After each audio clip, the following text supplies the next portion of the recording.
So we've got some exciting new releases from Flux, and on Blackforest Labs website now, just having a look at the release notes, and it says here, today we are excited to release Flux One Tools, a suite of models designed to add control and steerability to our base text-to-image model Flux. Now this came out yesterday, so I'm technically 1 day behind, but I wanted to make this video quickly to go through it because one of their official partners, who's replicate.com, have now access to all of these extra tools. And as you know from other videos on this website, along with sort of Photopea tutorials, I also do tutorials based on some AI stuff, including Replicate. So I'm going to go through this quickly based on their notes. Then I'm going to jump over to replicate.com and just show you exactly how to access these new features in there. And then in separate videos, I'll be doing tutorials of all the features because there's no way I can cover it all in this one video. So for now, I'm not going to read all the blurb out. You can go to blackforestlabs.ai and check it out for yourself. I'm just going to go through what the main models and the main tools are. So we've got Flux Fill. So state-of-the-art inpainting and outpainting models. So basically this is like if you've used Photopea's Magic Replace, or you've used Photoshop's Generative Fill. Sort of that's what inpainting is. It's kind of like taking an area and swapping the pixels out for something else. You could, in theory, take someone's coat and change it to a different coat, or take the hat, put a hat on someone, take the glasses off someone, put glasses on. You know, all these kind of creative things. And you can also extend and expand the image. Now this isn't a new technology by any means, but because Flux have brought it out, or should I say Blackforest Labs have brought it out, you know it's going to be of a high quality, so excited to check that out. And then the secondary, we've got Flux One Depth, and models are trained to enable structural guidance based on depth map extracted from an input image in the text. That's a long and wordy way of saying that if you, for example, if you take a photo of like a forest scene, which is actually one of the examples in Replicate, and there's a foreground, you've got like a beach maybe and some water, some details in the middle distance, maybe some rocks and some other kind of bits and bobs, and then in the background you've got some trees disappearing into the fog or something like that. Then you can upload an image like that and it will use the depth, it will extract the depth data from it, so when you can prompt for a variant of that image, it will keep all of the equivalent depth to the image, so you'll get the same expanse of the 3D and the scale of the 3D depth to the image with your new prompt. So it's pretty powerful actually. I'll show you some more examples of that down here.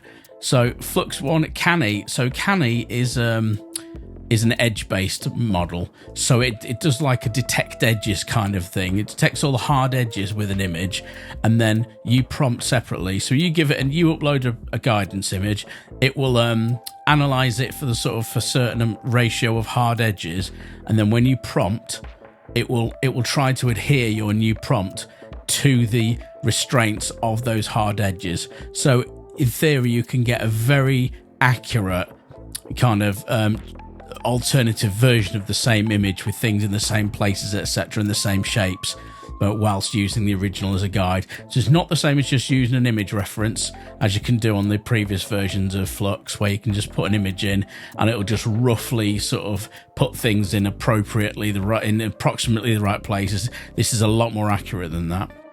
And then Flux One Redux. Now this is great. This basically it allows you to upload an image and it will just make some variants of that image. It can be a photo, and what it'll do is it will just generate Flux's sort of version of that photo. It's not going to be an exact copy, but it's gonna sort of duplicate what it believes to be a close enough example of that image, and then it creates a few variants. So if you've generated an image in Flux, or even if it's just a non-Flux image, and you want a few more options of the same image, or a similar image, should I say, but you haven't got the original prompt or something like that, you can just throw an image in here and just generate some variants on that. So again, very powerful. So let's just come down quickly and have a look at Blackforest Labs examples of the inpainting and outpainting. So there's an example at the top. You've got this gentleman here in a jacket, and you can show there's like a really approximate black mask has been painted onto this image as an example. It doesn't have to be super accurate, as you can see. And then it's been changed to a denim jacket, which is open, and it's exposed the red tie underneath, which is good detail. And then it's got burgers and beers, and then someone's changed it to coffee and beers. And you can see, because of the because of the way that this works, it's just replaced the word burgers to coffee, but it's kept it in the same neon lettering, the same style, or very similar style, so it looks nice and authentic. And that is where the power is in the Blackforest versions of inpainting and outpainting, I suspect. So here we go. Here's an example of outpainting. We've started with a picture of someone's eye, just a close-up macro shot, and it's expanded the canvas to meet the rest, building off that sort of seamlessly, which is good. Then there's a few stats down here. So here's more of a visual example of the sort of the canny and the depth functions. So the top one here is based on depth. So the original image you can see here, I'll zoom in a bit on this. It's just some little critters in a hole in a wall, and you can see the next image is a depth map it generated. Now you don't get to see this on a replica anyway. This is just, it's doing this in the background. So you can see that's building like a sort of a grayscale 3D depth version of the image, and from that then you can then reprompt the scene to be some different things, and it will keep the same element of depth, so where the things are in the sort of same 3D space, as it were. So everything's the same. They're not necessarily all going to be exactly the same shape and exactly the same structure, but it's going to keep the nature of the 3D. So there's always going to be a wall here, there's always going to be a wall there that's about that far away, and then the further it gets to black, it drops away into the distance. So if you've got any kind of out of focus areas, they're going to fall into those areas naturally. And underneath that you've got the Canny model, which is more based on edges. So you can see there's an owl as an input image, and then again the sort of behind the scenes thing that Flux is going to be generating is this hard edges detail here, and then it's going to use that to take your prompt and apply it to the original image, using this hard edges. So you can see you can make very accurate reworks of the same image, or generating a very similar image, same position, same pose, and with all different kinds of things. And you can actually see on the original image, you can get a little glimpse of how this works, because on the original we've got these little light spots of focus areas, the bokeh in the background, but these little probably a bit of blue sky coming through. So the Canny filter has kind of turned those into little, it's picked them up and turned them into little hard edge squiggles, you can see on this. And then on the first image variant, it's kept those as like little highlight, little coloured lights, but on the last one it's actually taken those and turned them into butterflies. So you can see how it's picking up those detail there and like putting extra detail into those hard outlined areas. So that shows you the accuracy of that particular model. And then there's more stats, and now we get down to the Redux, which is an example here. You put in an input image of this milk, cheese and bread, or whatever it is, and then it will spit out however many variants you like along the same sort of lines. Now they're not going to be exactly the same objects in each, but it's going to give you just variants on the same image. And then using their Pro model, Pro Ultra, sorry, it has to be, you can go even further with this. You can prompt alongside the Redux function. So in other words here, you can take a reference image, which in this case is like a cartoon duck with a jacket and a cap on, or a hat. And instead of just getting a variance, you can push it in the direction of a particular style. So again, we've got here fine glass sculpture on a shelf, and it's taken that character and it's put that character into that prompted style. A simple 3D model, as you can see here, actual duck on a desk. So it's turned it into a photographic version of that duck.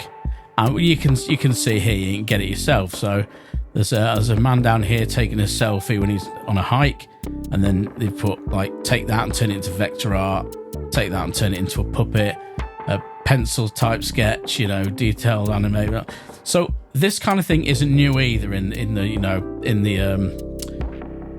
the field of AI. There are lots of current platforms out there that will do things like style transfer and things like that, but I suspect none of them will probably do it to the same level of quality as Blackforest Labs, but that is yet to be tested. So anyway, I'm going to go over to replicate.com now, and what I'm going to do is I'm going to go into the search bar. I'm just going to start typing Flux, and I'm going to click on the Flux family of models, so the one at the collection at the top, and here you're going to see everything broken down. Now, it's a bit confusing at first because there's a lot here, but I'm just going to make my screen a bit smaller so you can see it a bit easier. So we've got all the original models: Flux Schnell, Pro, Dev, 1.1 Pro, and then 1.1 Pro Ultra, which is the latest version. And then it goes on from that to these new tools. So we've got Pro, depending on the tool, we've got Pro, Dev, and Schnell versions of some of these. So again, you're going to have to go through and see what you want. So we've got Fill Pro, we've got Depth Pro, and Canny Pro. Now we've got the only one that's available for the Schnell for the quickest model is the Redux. So just bear that in mind. And for all the others, you've got a Pro and a Dev version, it seems. So if we go to one of them, for example, so let's go to Redux Dev. Again, this isn't going to be a tutorial, but I just want to show you like quickly the module. So here we've got the example image. I've got an image on my desktop I generated in Flux. Let's just drag that in. So it's a picture of a cat with cereal and a table. This was generated in Flux Dev anyway, I think. So I'm just going to leave it as everything as default. I'm just going to click run and just see what it gives us for this. So bearing in mind, you could have this image, you could have no idea what the prompt is, and you just want something that's similar, or you want variants of a similar concept, then you can just chuck it in. And I see I've even done the aspect ratio different, and it's still it's kept the image pretty close actually. And so now if you were to adjust the number of outputs up, so let's say I put that to 3 and run it again, it's obviously going to give me 3 different variants based on it.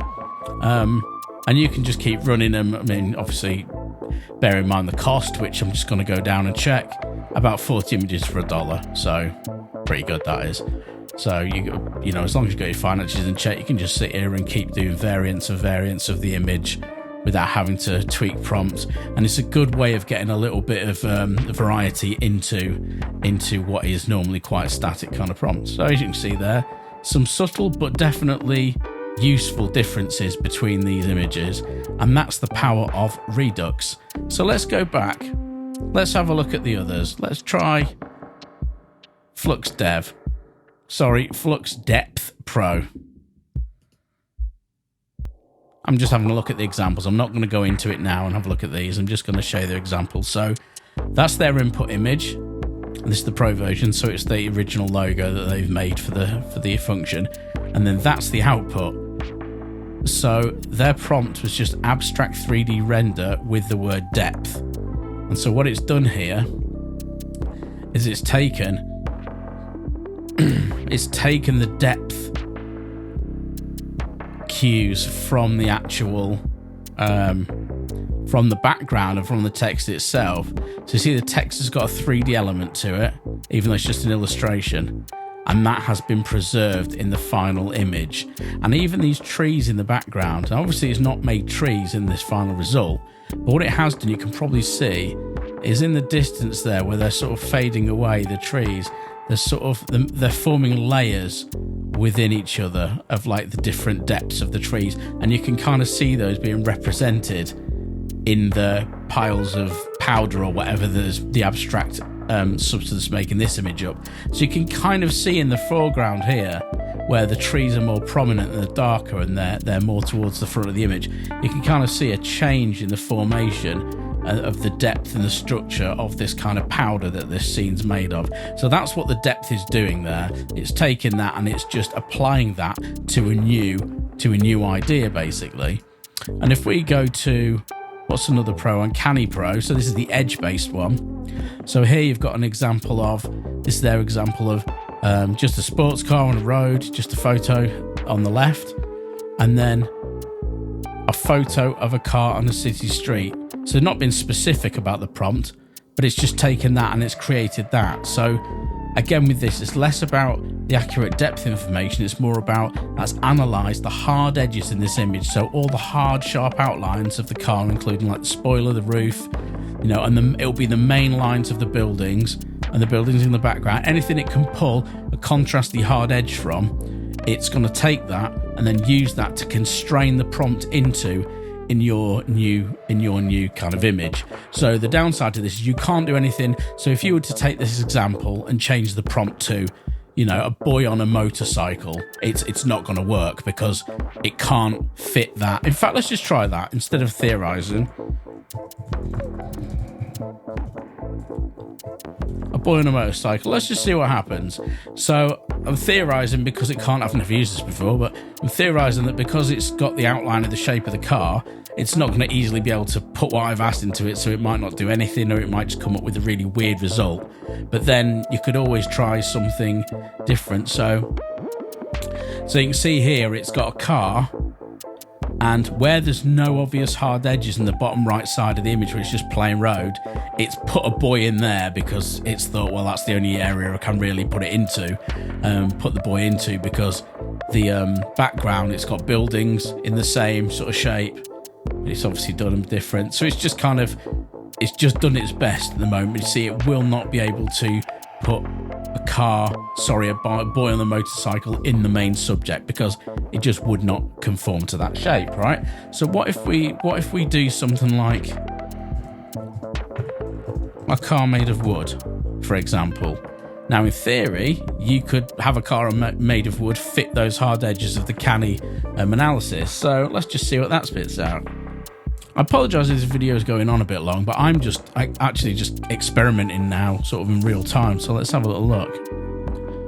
There we go. So we've got a wooden car, and not only is the car made of wood, but it's recreated, as you can see there, the shape of the background buildings in sort of planks of wood, and what were the other buildings sort of in the distance and now become the hard edges of the inside of like a showroom or like a workshop or something. And the soft edges of the floor with no hard edges or lines really have just become like a carpet. So you can see here how you can take an image and you can really use it to accurately define a completely new style. Is there anything else we haven't covered? So we've done Canny, we've done Redux, we've done depth. We haven't done fill. Now let's do the dev version of fill, so we're not doing pro of everything. Be interesting to see how Replicate handles the masks and things, whether it'll let you paint them in sort of real time in the interface, but I doubt. No, you've got to generate as an image. Just fine, we can do that in Photopea. Okay, so you get an input image, you generate a black and white mask with, again, similar layer mask work in Photopea or Photoshop, so the white area is kind of selecting and the black area is being ignored. And then you will drag the mask you create in here as well, and then type what you want to be different. So in here they've just put, well, they put a spaceship, so it's like, and they've masked the area above there, and it's generated a spaceship, but it's also changed the word flux to a word fear, which is quite interesting because that wasn't specifically prompted for. It was just that area was just covered by the mask that they created. That's kind of interesting that it's gone to change that as well to something that's relative to this ominous spacecraft floating over the top. So, do you know what? While we're here, let me just have a quick play with this myself. I'll be back in a sec. I'm just going to drag an image into Photopea, make a mask, and we'll see if we can do anything. Okay, so I've got the same image I had a minute ago in the other example, which is this cat, at a kitchen table with his breakfast cereal. So I need to make a black and white mask that I can save as a separate image here. So the one way you can do this, the easy way you can do this is just create a blank layer. I'm going to fill it with black as my background color here. And then I'm just going to drop the opacity of this so I can actually see through temporarily what I'm drawing on. And now with white as my foreground color and just my brush, I'm guessing it's a fairly hard brush. It looked like quite a hard brush on the examples. I'm just going to paint over the area I want it to change. So what could I do here? Okay, let's try. Let me just paint over the cats. Let me just paint over the cat completely. And let's just say we want to change that completely. So let's paint over the cat. Okay, now I'll increase the opacity of this layer. So I've now got it on the full layer, and I'm going to just save that image out, that black and white mask, to my desktop, and I'll join you again in a sec. So I'm back on Replicate now, and I'm just going to drag my cat image into the image I want to affect. And now I'm going to drag that black and white mask we created, as I've saved down as a separate file, into this section. So now they're both the same size and everything. And it doesn't look like on this you can change the aspect ratio. It must just use the same one as your input image. So I'm just going to leave. I'm going to put it to a couple of outputs just in case we get a duff one.